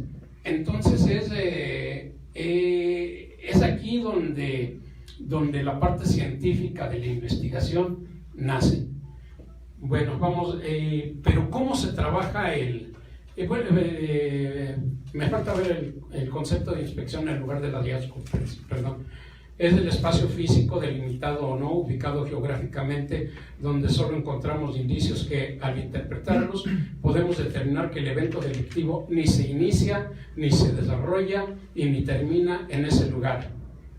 Cabe destacar que dichos lugares se deben preservar y conservar de la manera más adecuada, puesto que de aquí se obtienen los indicios de cuyo examen y sus resultados se logrará establecer qué ocurrió, cómo ocurrió y quién lo ocasionó, de una manera científica, es decir, comprobable a través de los diversos exámenes que se practiquen a esos objetos, instrumentos o productos del delito que en dicho espacio se encuentren. Es por lo que se afirma que la investigación científica que se pretende realice el representante social en todos los hechos ilícitos de que conozca, aquí tiene su base, y ante tal afirmación es posible establecer que la preservación y conservación del lugar es la piedra angular de la investigación criminalística, lo que a su vez da vida a la investigación científica. Bueno, ahora, como les dije, ya estando en el lugar de los hechos, ¿qué se hace? ¿Cómo se hace? ¿Quién lo hace? La Suprema Corte de Justicia, dada la importancia de este acto de investigación, ya tiene un criterio en este aspecto en el que establece cuáles son las directrices para el análisis de dicho lugar. Sí. Para que tomes agüita y eso. Sí. Escena del crimen. Directrices para su análisis por parte de las autoridades y los peritos auxiliares. Primera Sala, octubre de 2013. tesis aislada número 24707. A juicio de esta primera sala de la Suprema Corte de Justicia de la Nación, el estudio de una escena del crimen o de una escena vinculada con el mismo es de vital importancia para los procedimientos penales. Debido a ello, es indispensable que las personas que interactúan en las mismas actúen conforme a ciertos estándares que garanticen que los resultados de la investigación sean completos, objetivos e imparciales. La intención final es que el estudio de tales escenas puedan arrojar elementos válidos y útiles para ser valorados por un juzgador, lo cual requiere de un trabajo óptimo en el lugar sometido a análisis, empleando conocimientos técnicos y procedimientos criminalísticos para cada tipo de evidencia. En efecto, el éxito o fracaso de una investigación de índole penal suele estar determinada por la protección y análisis de la escena del crimen y sus escenas relacionadas. Por tanto, tales diligencias deberán comenzar con una exhaustiva inspección ocular a cargo del funcionario que esté a cargo de la investigación, realizando todas las acciones que estime necesarias para preservar la escena y documentando todos los datos que estime pertinentes. Una vez realizado lo anterior, se deberá permitir el acceso a los elementos clave de la diligencia, los peritos auxiliares ubicados en la escena sometida a estudio. Lo recomendable es que los peritos realicen una búsqueda profunda de indicios, tanto en la propia escena, así como en zonas conexas y aledañas, recopilando cualquier tipo de dato que pueda ser útil para la investigación. Dicha búsqueda deberá ser metódica, completa, minuciosa y sistemática, no solo del lugar en donde se tiene la sospecha de que se encontraban evidencias, sino también en aquellas zonas que guardan relación con el mismo. La necesidad de que tal búsqueda sea tan rigurosa obedece a que muchas de las evidencias no son apreciables a primera vista y, por tanto, es necesario ejecutar un método adecuado para encontrarlas. Tales datos, mismos que pueden consistir en cualquier tipo de objeto, huella, marca, rastro, señal o vestigio, proporcionan bases científicas o técnicas para orientar la investigación criminal, reforzando hipótesis y permitiendo que se arribe a conclusiones con un mayor grado de fiabilidad. Debe procurarse realizar el rastreo bajo las mejores condiciones, esto es, utilizando los instrumentos adecuados, para así proceder a describir la escena, para lo cual el uso de la fotografía y la planimetría son fundamentales. Planimetría, planos. Bueno, el tema es muy amplio.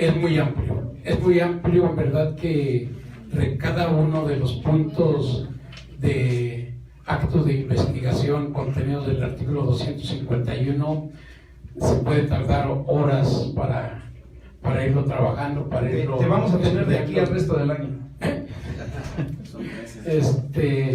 Entonces ya nada más quiero culminar con esto de la inspección en el lugar de los hechos para que la dejemos bien deshilachada.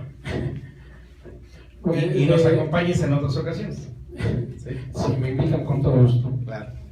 Así desprendemos que para el éxito de la investigación, quien se encuentre a cargo de ella deberá proteger el lugar del hecho, del hallazgo o el distinto al de los hechos o del hallazgo, analizar el lugar de los hechos, del hallazgo o el distinto al de los hechos o del hallazgo. Además, las diligencias las deberá comenzar con una exhaustiva inspección ocular, analizar el lugar, analizarlo.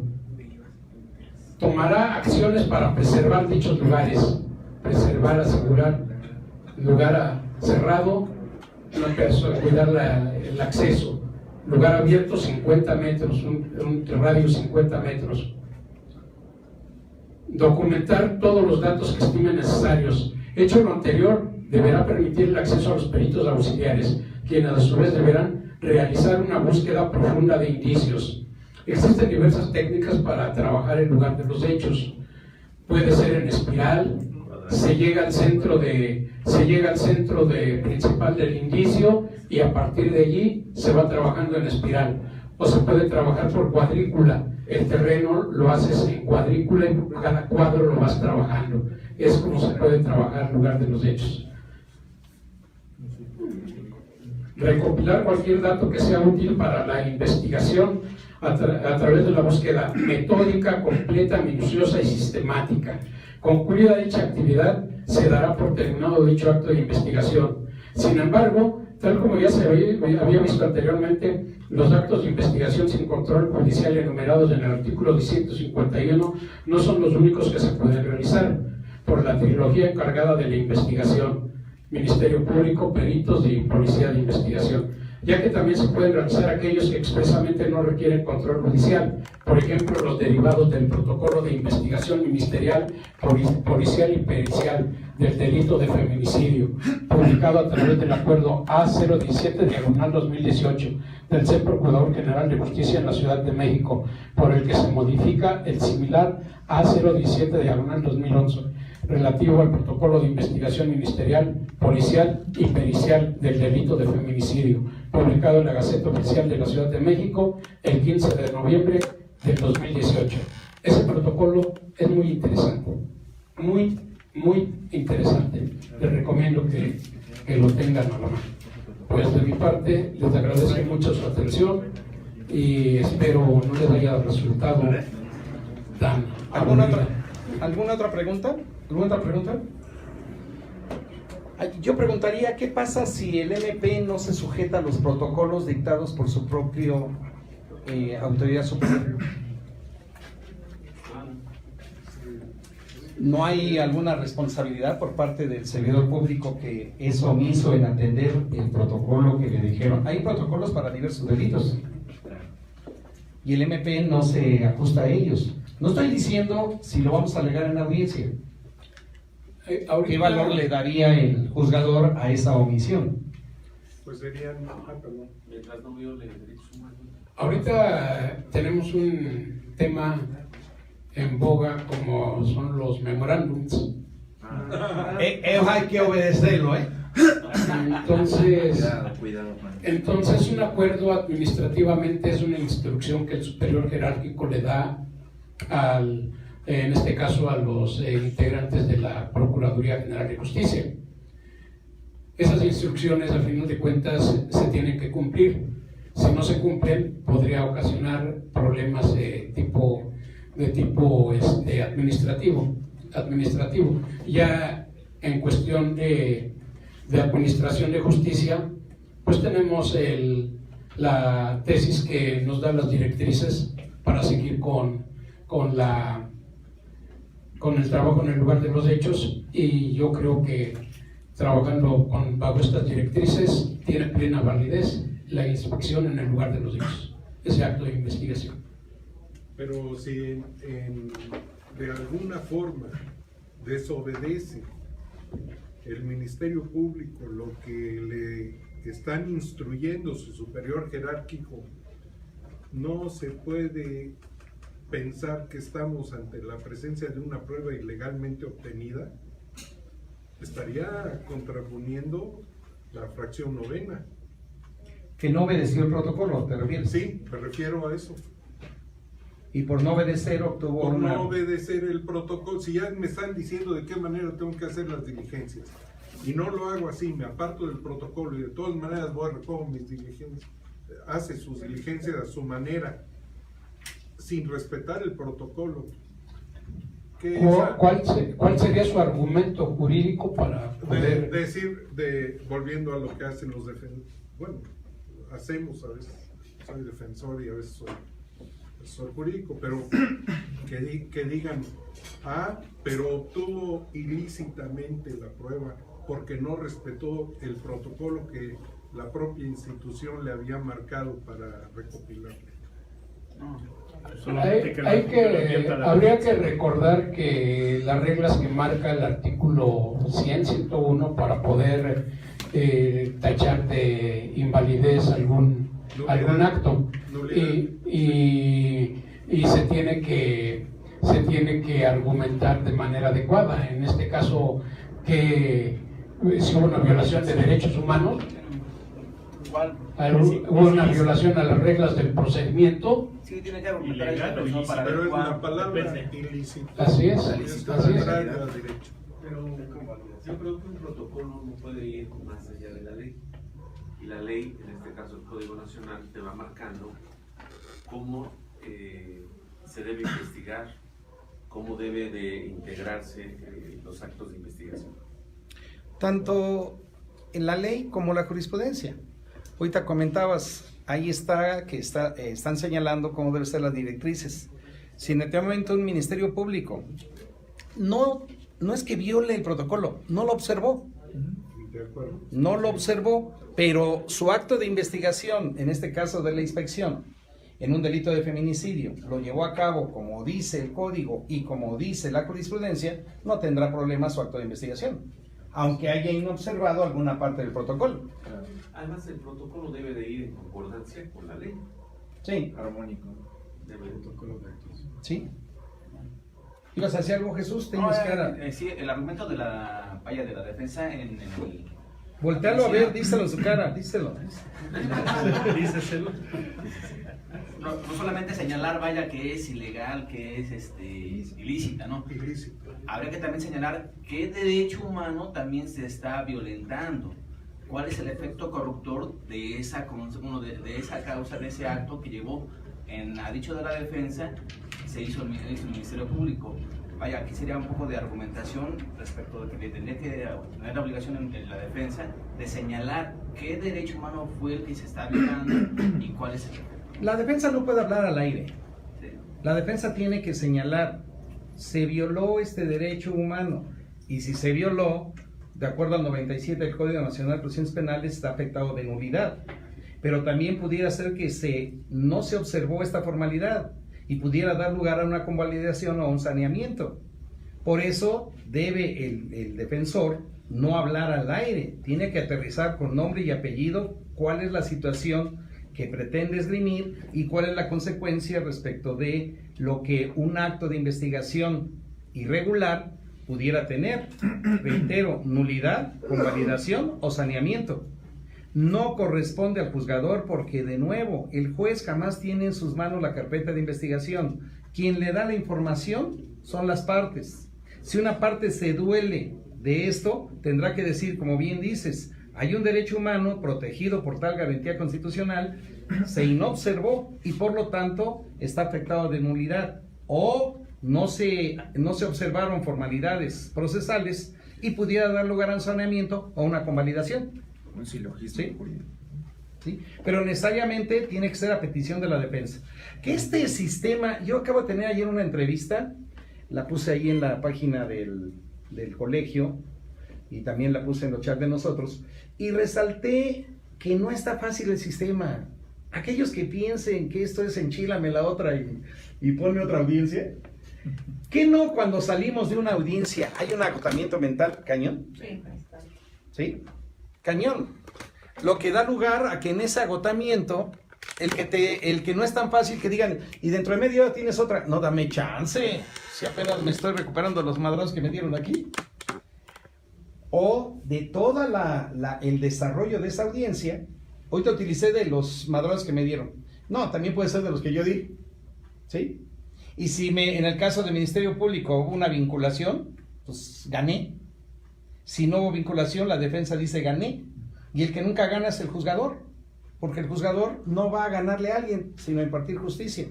Que de repente el gran problema actual, y conste, bendito sea Dios que hay un Código Nacional de Procedimientos Penales único, tanto en foro federal como en foro común. Pero aún así, ¿qué cantidad de criterios se están generando? Lo que da lugar, esa tesis que nos dijo ahorita el maestro respecto de la inspección, está bien clara. ¿Qué es lo que se tiene que hacer en una inspección? Por si hubiera duda. Bien nos dice el maestro Jorge, hoy nomás estamos dándole un esbozo a la inspección del lugar o del hallazgo, ¿sí?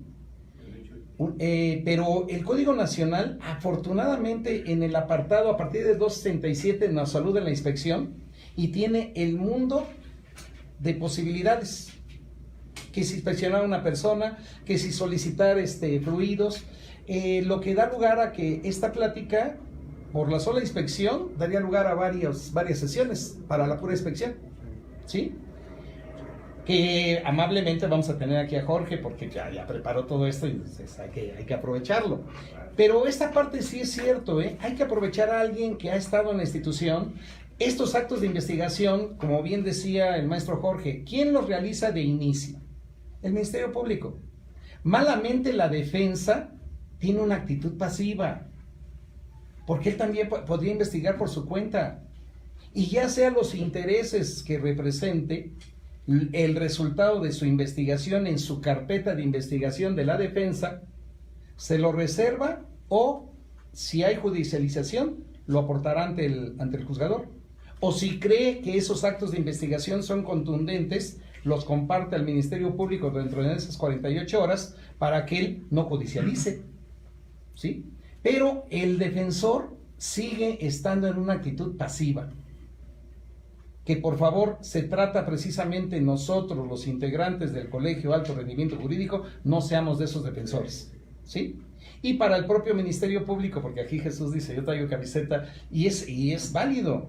Ese orgullo con el que ahorita dice Jorge, yo soy de la institución y trato de hacer mi trabajo bien, precisamente, y no es como dijo la Ministerio Público de la película Presunto Culpable, es mi chamba. No, es mi vocación, ¿verdad?